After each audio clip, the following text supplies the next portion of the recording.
1985年的南斯拉夫克罗地亚的达尔马提亚海边，摄影师费奥多·克拉里奇拍下了这些大胆热烈的照片。很多年后，迪丽热巴在这里翩翩起舞，成为定格在花哨中的绝美镜头。达尔马提亚这片与意大利隔海相望的狭长地域，拥有漫长的海岸线和晶莹剔透的玻璃海。克拉里奇曾经穿梭在这片土地，使用各种交通工具，包括驴子，拍下了无数经典的照片。我决定向他致敬，坐上大巴穿越达尔马提亚。事实证明，这绝对是世界上最值得体验的公路旅行。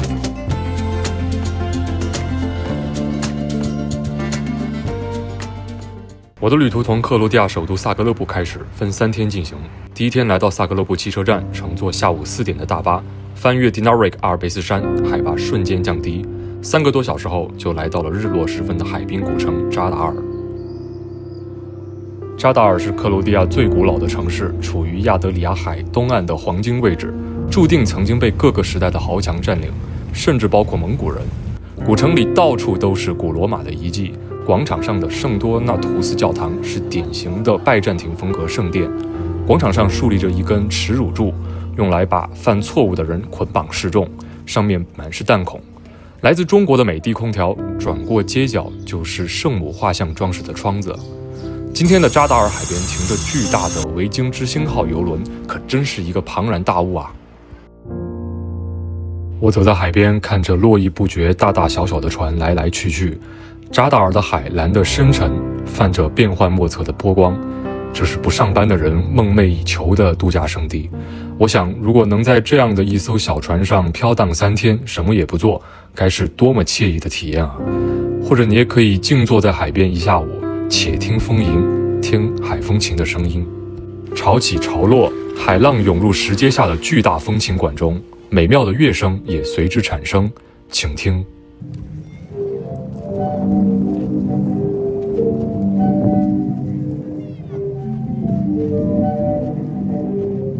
中午我离开扎达尔，准备坐车前往下一站斯普利特。一路向南，2座城市相距150千米，车程也要3个小时。我们的大巴没有沿着海岸线走，但路途中的风景依然美得惊人。路过普洛克连湖，这个湖泊通过一条狭窄的水道与通往西贝尼克港的大海相连。然后我们经过西贝尼克，这是达尔马提亚地区的第3大城市。车子沿着盘山公路蜿蜒而下，海岸线再次出现，乘客们纷纷拿出手机开始拍照。密密麻麻的红色屋顶，特罗吉尔到了。这里距离斯普利特已经很近了，可以看到飞机即将降落在不远处的斯普利特机场。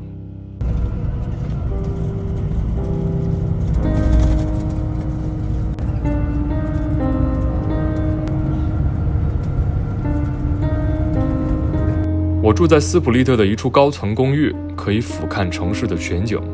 这些红房子有没有青岛的感觉呢？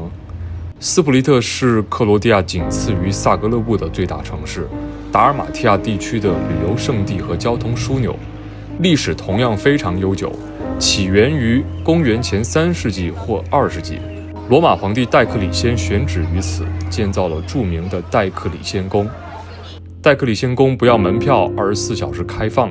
门口的斯芬克斯雕像据说是戴克里先从埃及买来的。戴宫里正在举行婚礼，不知在这里举行婚礼对当地人来说是一种传统或者荣耀呢？每天中午12点，中庭还会上演古罗马情景表演，就是那个让迪丽热巴去做王后的表演。不过你可曾知道，戴克里先宫附近住着上千的阿瓦尔人，他们是中国古代少数民族柔然人的后代。因为当年柔然人曾横扫达尔马提亚，这也是跟中国的一丝渊源啊。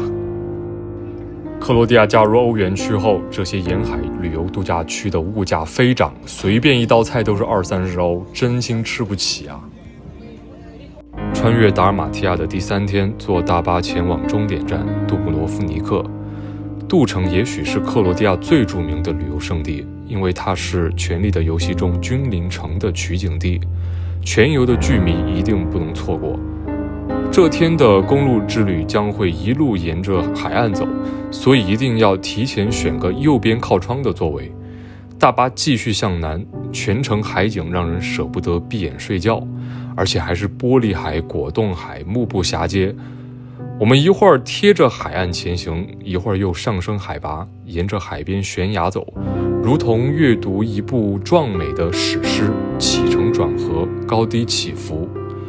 一路都会经过拥有各种豪华酒店的度假胜地，什么巴什卡沃达、马卡尔斯卡。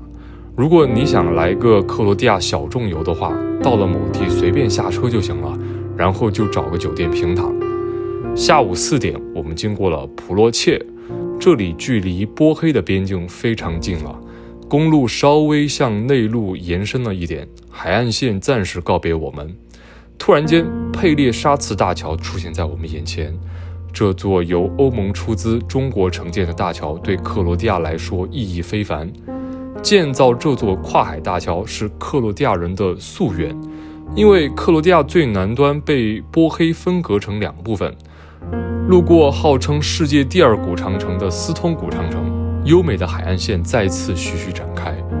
杜布罗夫尼克越来越近，这一趟穿越达尔马提亚的公路之旅也将迎来尾声。在到访达尔马提亚之前，我已经了解过菲亚卡这个词，那是一种人类无欲无求的崇高心境。你可以简单的理解成一种懒惰的感觉，无所事事的美好，悠哉悠哉。据说吹着地中海的海风，在达尔马提亚的烈日下，所有人都会陷入菲亚卡的境地。